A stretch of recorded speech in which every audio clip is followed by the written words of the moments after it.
Vamos a hablar del tema con dos especialistas en política. Por un lado, abogado y analista político Jerko Illich, y por otro, César Navarro, analista y exministro de Estado, a quien le vamos a dar la bienvenida primero. César, buen día, le saluda Rubén Atahuichi, ¿cómo está? Hola, Rubén, ¿cómo estás? Buen día. Un saludo a Yerko y a todos los oyentes y las oyentes de todo Bolivia. Buen día, un Buen día, abrazo. pues, buen día. Otro saludo para nuestro amigo Jerko, ¿cómo estás, Jerko? Hola, buen día, Rubén. Buen día, César, ¿cómo estás? Y un gusto a la audiencia que tienen ustedes en La Razón. A ver, comenzaremos con Jerko. A ver, ustedes están todos los días en los medios y en las redes sociales. Evo Morales es un político inacabable, interminable, es totalmente enérgico en relación a su actividad política. Un día está tuiteando, al siguiente está teniendo una reunión, al tercer día tiene visitas, al otro día tiene un ampliado, más tarde tiene un congreso y el congreso se espera que va a terminar en una proclamación, pero no, el congreso termina con la creación de una nueva organización política como es Evo Pueblo. ¿Qué consideraciones tiene Jerko de esta forma de hacer política de Evo Morales?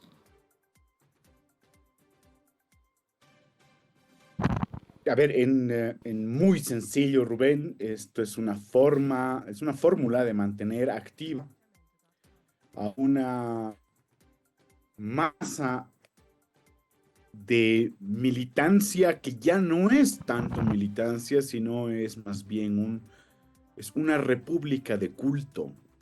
Evo Morales lo que está haciendo es precisamente lo que haría un teleevangelista o un evangelista de carpa o alguien que está iniciando un culto religioso. Y con esto no estoy tratando de denostar el ejercicio de activismo y de activación que hace Evo Morales. Está buscando básicamente encontrar cuál es el núcleo verdadero de lo que es la organización política que está detrás de él. Y en esto, a pesar de que es muy simbólico, es muy claro quién está detrás de él, no quién está alrededor de él. Él tiene una figura de liderazgo muy parecido a la figura de los líderes de culto. Lo repito, esto está buscando quienes están en su núcleo interno, en su verdadero grupo de seguidores.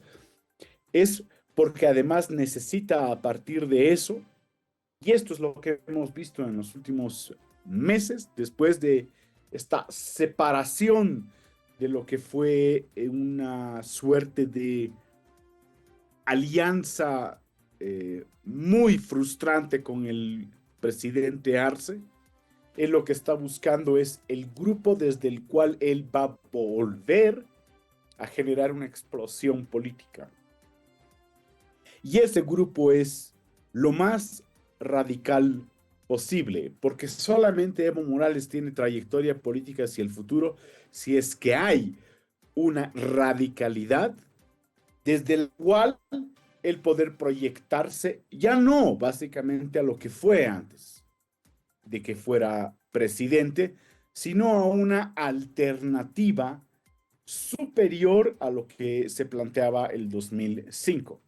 Tomando en cuenta que para Evo Morales, este tema de estas giras que hace o estos giros que hace con este grupo de núcleo duro, la esperanza es que en 2025 o en los años siguientes, la situación del país sea tan crítica o más crítica que la del 2004-2005 y le dé la posibilidad a él de convertirse más o menos como en el referente político de un grupo campesino, de un grupo de clases medias para abajo, territorialmente identificado y obviamente también con un discurso muy fuerte al respecto de lo que es estatalidad.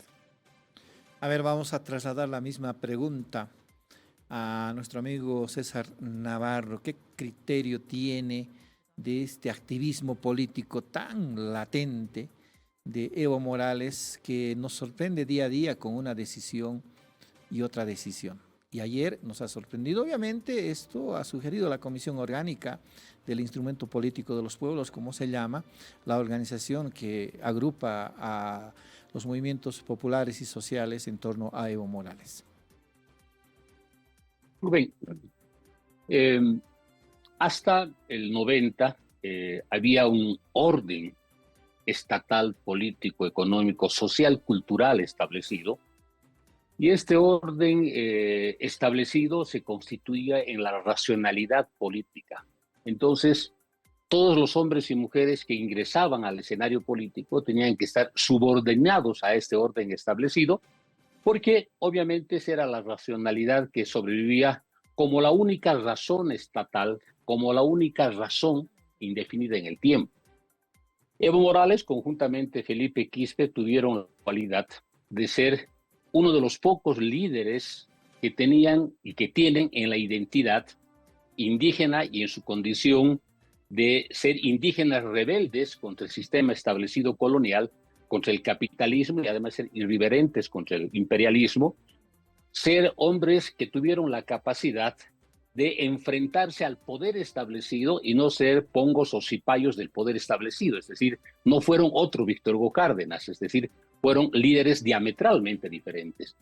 Y estos líderes modificaron el orden político, modificaron la subjetividad y además pusieron en evidencia que los sectores sociales subalternos, que siempre fueron pongos y vistos como objetos electorales de arriba hacia abajo, sean capaces de ser sujetos y ordenar la vida política y económica del país.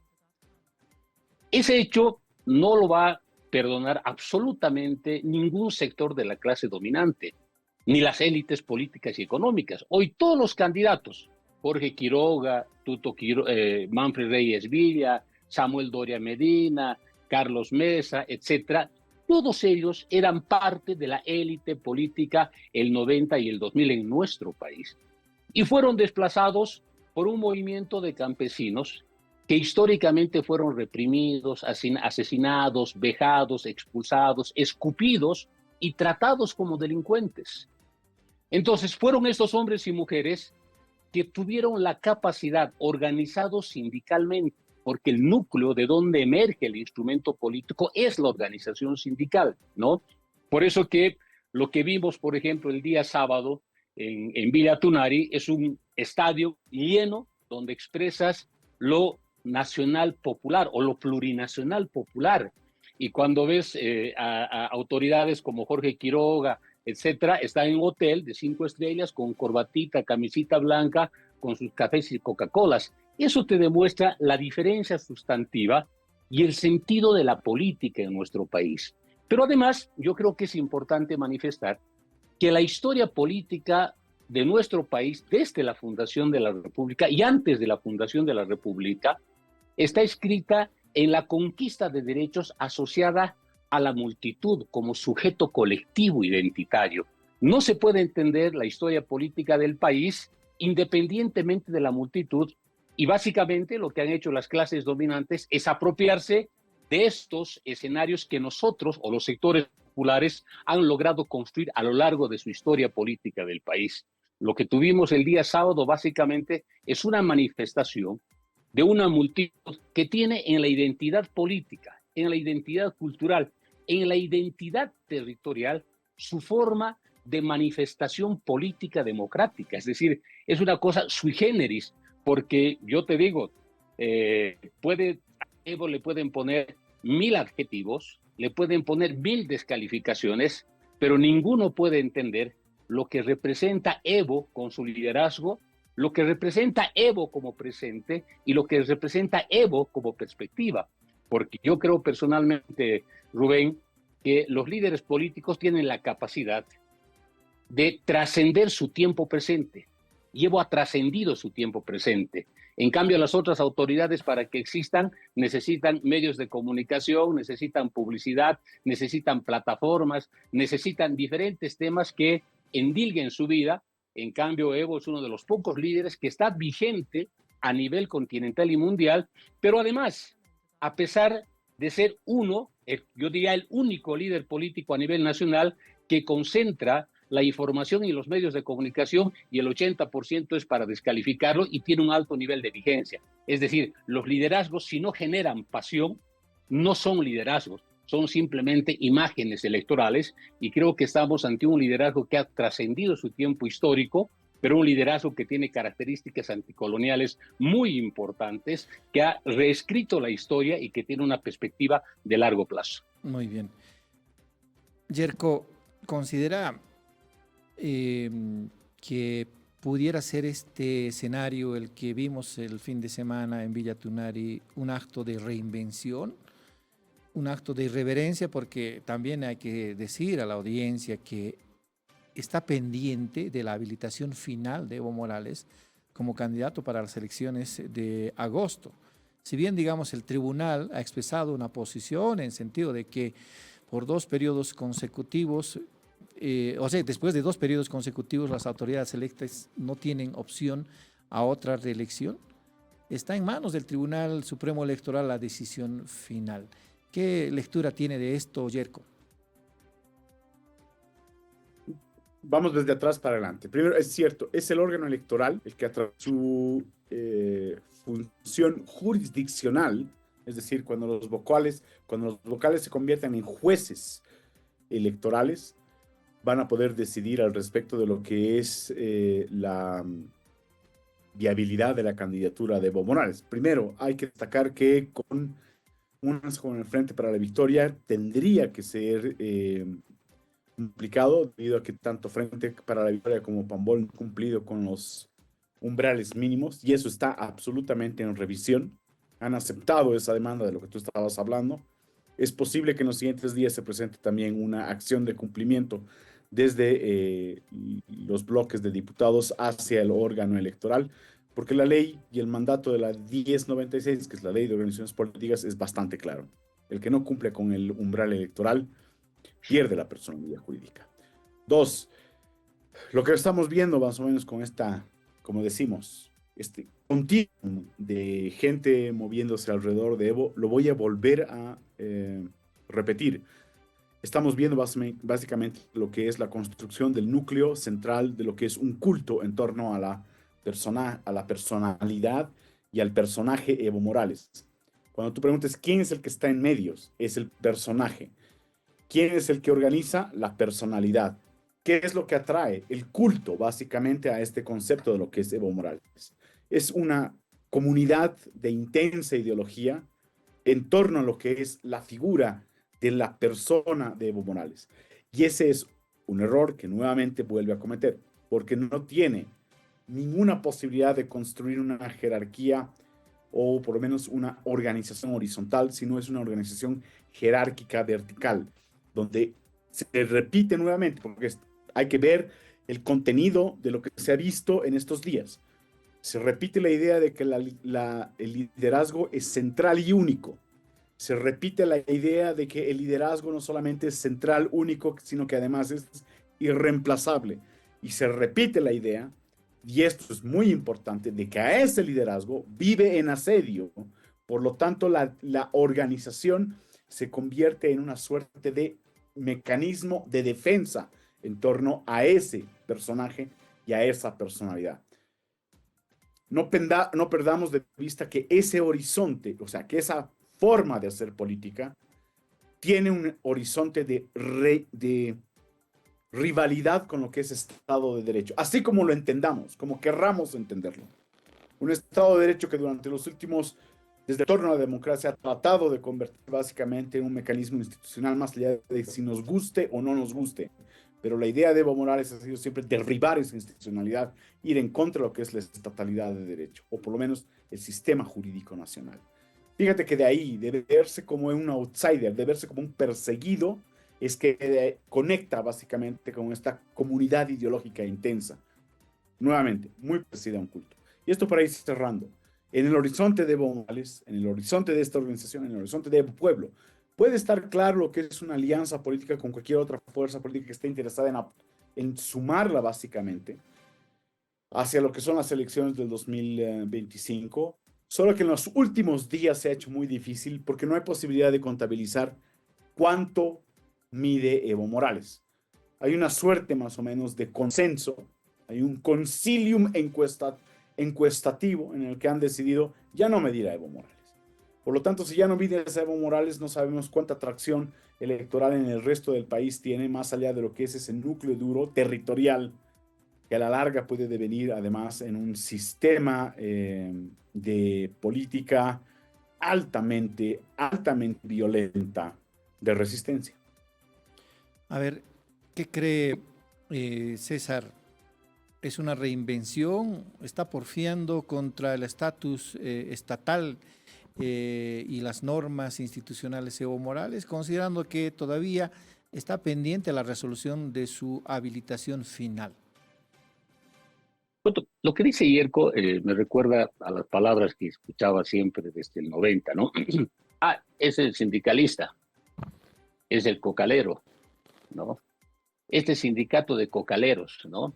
Y recuerdo cuando el 95 se postularon a las elecciones con Izquierda Unida. Sí, los cocaleros también están participando en las elecciones, ¿no? Y después que el 97 decidieron participar estos cocaleros y campesinos en las elecciones, recuerdo que el 97 de manera perspectiva dijeron, sí, los cocaleros y los campesinos también quieren participar en las elecciones. O sea, siempre ha habido ese criterio peyorativo, ¿no?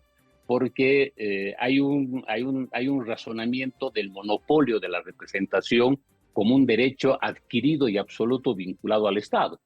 Y todos aquellos que quieren subvertir ese orden de derecho adquirido que tienen los sectores dominantes y las élites criollas en nuestro país, tratan de esa manera peyorativa, ¿no? Y eso es una cosa común, porque básicamente estás asistiendo a un momento donde estás reordenando no simplemente los ejes políticos, sino también los sentidos políticos del poder, es decir, cuál es el sentido político del poder y cómo yo me siento frente al poder. Antes los sectores populares se sentían como usuarios electorales, en democracia eran usuarios electorales.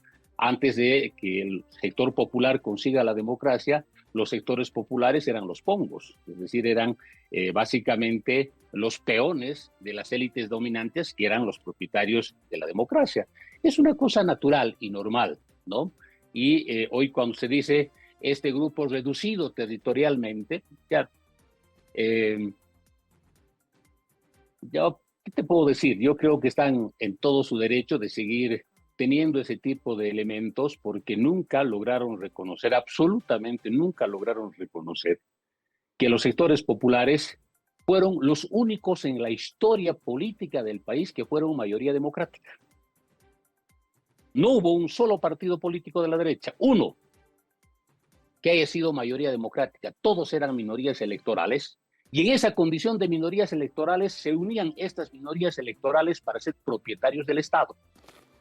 Y así creían que nos daban lecciones de democracia cuando no tenían la capacidad de ser mayoría política democrática en el país, ¿no? Y hoy, obviamente, está utilizando todos los instrumentos posibles a su alcance, desde instrumentos mediáticos, instrumentos políticos, instrumentos religiosos y jurídicos, porque hay una utilización reiterativa de muchos instrumentos, básicamente para impedir que uno de los liderazgos más importantes de la historia continental de América Latina, ojo, no estamos hablando de un momento electoral, tenga posibilidad de revalidar o ser anulado por la decisión soberana del pueblo, ¿no es cierto? Porque lo que tenemos hoy en día es una construcción de una narrativa que no está sustentada constitucionalmente en la inhabilitación para Evo Morales, pero hay una narrativa que se construye, está inhabilitada, es decir, la narrativa que se construye es el justificativo, no el argumento, ¿no es cierto? Y a partir de ese justificativo, obviamente se dice, está inhabilitado, no puede participar, y por lo tanto, solo participamos nosotros, nada más. Nosotros no vamos a participar porque nosotros nomás tenemos el derecho, obviamente. Estamos en ese escenario muy claro. Yo creo que estamos en un escenario político altamente importante, muy importante, y diría que los sectores plebeyos, los sectores populares, pese a que le quitaron su sigla política, creyeron que con eso estaban enterrándolo política y electoralmente, tuvieron la capacidad de tener un reencuentro de carácter nacional, pero realmente un reencuentro de carácter nacional Estuvieron los 341 municipios del país presentes en ese evento en Villa Tunari. 341 municipios con diferente tipo de autoridad, sean municipales, sean sindicales, sean originarias, sean vecinales, etcétera. Es decir, el país distribuido territorialmente estuvo presente el fin de semana en Villa Tunari. Es decir, el país estuvo concentrado ahí con diferente tipo de manifestaciones y expresiones políticas. Ese es un hecho único en la historia, es decir, no existe un hecho político de esa envergadura, de esa trascendencia, de un dirigente que no esté en el Estado. Antes Evo era presidente, movilizaba muchos hombres y mujeres y todos decían, son funcionarios públicos, son funcionarios públicos. Es decir, la retórica volvía como una plegaria constante y permanente. Hoy ya no es presidente, concentra a todos los municipios del país en Villa Tunari, ¿no es cierto? Y construyen otro tipo de narrativa que inventa. Estamos en este escenario político donde el soberano tiene la obligación, él y la soberana tienen la obligación de decidir. Y creo que debemos volver a esa cualidad de la democracia. La democracia, si bien es un procedimiento, porque la democracia es un procedimiento y hay una autoridad que administra ese procedimiento, pero hoy vemos que esa autoridad que administra el procedimiento, más que administrar el proceso, se ha vuelto una institución que sanciona, es decir, es una institución similar a los tiempos del oscurantismo, es decir, es una institución que no reconoce o no conoce el funcionamiento interno de las instituciones democráticas en nuestro país. Fíjate, y me parece interesante lo que plantea ayer Frente para la Victoria, es decir, yo no creo que Frente para la Victoria sea diferente al FRI. Yo no sé si el FRI tiene militancia, pero tiene parlamentarios. Yo no sé si tiene vida orgánica, es decir, yo creo que mira, una organización política de esa envergadura no creo que ni podría participar en una elección de una junta vecinal. Pero soy tiene honesto. Tiene la sigla, lamentablemente. Pero como las reglas de juego están para que ese tipo de élites mantengan privilegios en el Tribunal Electoral, pueden participar en las elecciones. Por eso el tipo de vara que midan es en función de los intereses. Ahora, personalmente creo que va a participar el movimiento popular, ha decidido, y es una decisión democrática multitudinaria, y esa decisión se va a expresar en la movilización electoral. Ahora Perdón sí, por eso. No hay problema. A ver, cierto, ya para terminar nada más un comentario y previo a otra pregunta. El MNR no tiene vigencia, ADN no tiene vigencia, Unidad Nacional no tiene vigencia, el PDC no tiene vigencia, el Frente Revolucionario para la Izquierda no tiene vigencia en relación al funcionamiento orgánico, no hacen talleres, no se reúnen, no tiene participación activa, pero finalmente van a tener que arropar a cualquiera de estos candidatos. El FPV va a arropar a Evo Morales, quizás ADN sea la sigla de Jorge Quiroga. Unidad Nacional tal vez como casi anfitriona va a arropar a Samuel Doria Medina en caso de que finalmente sean candidatos. Ahora, la última pregunta para Yerko y también para César, así cortito por favor, la respuesta cortita. ¿Qué criterio tiene Yerko de nombrarle a un movimiento político, a una agrupación o a un partido que puede ser en adelante Evo Pueblo? Súper rápido, Rubén, pero a ver, UN y FRI sí cumplen con los requisitos mínimos del proceso de institucionalización de partidos iniciado desde el 2019 en adelante. O sea, por eso no hay que confundirlo. Segundo, lo que tú te refieres al respecto a lo que es Evo Pueblo. Lo escucho a César y escucho los discursos de Evo Morales, de dirigentes cercanos a Evo Morales, y reconozco los mismos elementos de lo que hay en una especie de organización más de culto que de organización política. Hay un lenguaje de fanatismo, hay una autoconstrucción de lo que es una realidad histórica que da muchos tumbos, tiene demasiados baches en lo que es la lógica al respecto de qué es lo que ha ocurrido en el país. Y tercero, hay una nueva apropiación de lo que se puede llamar las masas y sus derechos a decidir. Es muy peligroso que ese lenguaje de culto, ese lenguaje de fanatismo, vuelva a integrarse dentro de lo que es el sistema político. Yo sé que es básicamente de lo que la política vive, es básicamente como una especie de resortera hacia futuro. Evo Pueblo vuelve nuevamente sobre la idea de que hay, y en esto, por favor, aclárenme, un liderazgo único, insustituible, con además un territorio que no puede ya expandirse, sino que más bien concentra.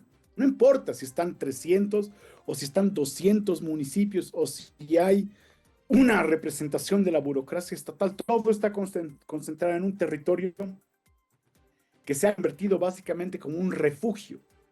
A mí me suena a que tarde o temprano ese territorio va a explotar en violencia dentro del país, porque precisamente estoy viendo la lógica de culto. Ese es el gran problema. Y de ahí, además, que ese culto tenga no solamente un líder, sino también un personaje con una construcción narrativa de que somos los asediados, somos los elegidos del pueblo, la estatalidad es enemiga de la representación política, se han apropiado. O sea, César, te estás olvidando que durante 20 años básicamente hubo patrimonialismo de Estado dentro de lo que es el movimiento al socialismo. Y por último, el camino de un liderazgo radical deviene, obviamente, en un estallido de violencia. Eso, para mí, es el horizonte de Evo Pueblo. Muy bien, Yerko. Ahora trasladamos la pregunta a César. ¿Qué consideraciones tiene respecto de este denominativo que surgió ayer después de la propuesta del Comité Orgánico del Congreso del Instrumento de los Pueblos? Evo Pueblo. Primero, que no hay liderazgo radical. La palabra radical es un adjetivo para descalificar un movimiento, ¿sí? Porque ni siquiera se explica qué es radical. Dice radical, radicales lo utilizan más como adjetivo para descalificar que para explicar un hecho, ¿no? Primero, creo que la construcción de Evo es un liderazgo, reitero, altamente importante y fundamental, y en función de ese liderazgo se ha ido construyendo y desarrollando el instrumento político desde el 99, porque no olvidemos que hasta el 99 no había personalidad jurídica, el nombre era Asamblea por la Soberanía de los Pueblos, que no fue reconocido por el Tribunal Electoral en su momento, pese a que presentaron la cantidad de las firmas exigidas, es decir, ya el 97 el Tribunal Electoral, o en su momento la Corte Electoral, le negó la personalidad jurídica. A partir del 99 el MAS se constituye en el referente electoral, pero lo que posibilita el desplazamiento nacional es una concepción y una estrategia de poder, y esa vocación y estrategia de poder está vinculada fundamentalmente a tener en el sindicato campesino territorializado el núcleo de desplazamiento político, sindical y democrático, y este desplazamiento se ve tanto en las elecciones nacionales, departamentales y municipales, y por lo tanto se constituye en una de las expresiones democráticas más importantes del país. Lo que ha sucedido en el Congreso creo que es producto de una reflexión de miles de delegados, es decir, no son, hacía referencia Yerko al FRI, si yo creo que el FRI no deben pasar de los 30 miembros y deben reunirse en un pub de un restaurante para sacar su congreso y ahí tienen al Tribunal Electoral para que valide. Yo creo que el congreso que se tuvo en Villa Tunari superó los 50,000 delegados, delegados, ojo, no estamos hablando de la militancia de todo el país, y ellos tomaron esta decisión altamente importante. Lo fundamental, más allá del nombre Evo Pueblo, creo que el fin de semana hubo un nivel de participación, estructuras territoriales, sociales, políticas, hubo y es la expresión democrática más importante desde los sectores sociales en nuestro país, y creo que ellos expresan de manera política su decisión democrática de disputar las elecciones. El primer mensaje importante es: nosotros queremos postular a las elecciones y queremos postular democráticamente.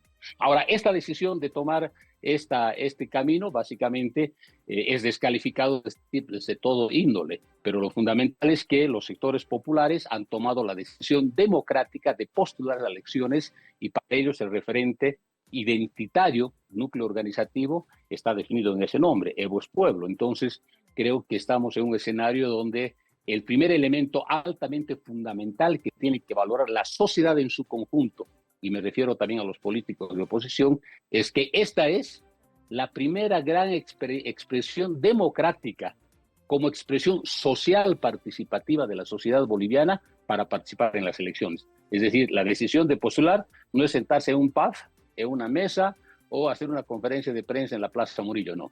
Aquí no hay banderitas ni gorritas. Aquí ves concentrada el pueblo y ese pueblo democráticamente ha dicho queremos participar en las elecciones y ese es un elemento que se debe valorar de manera positiva.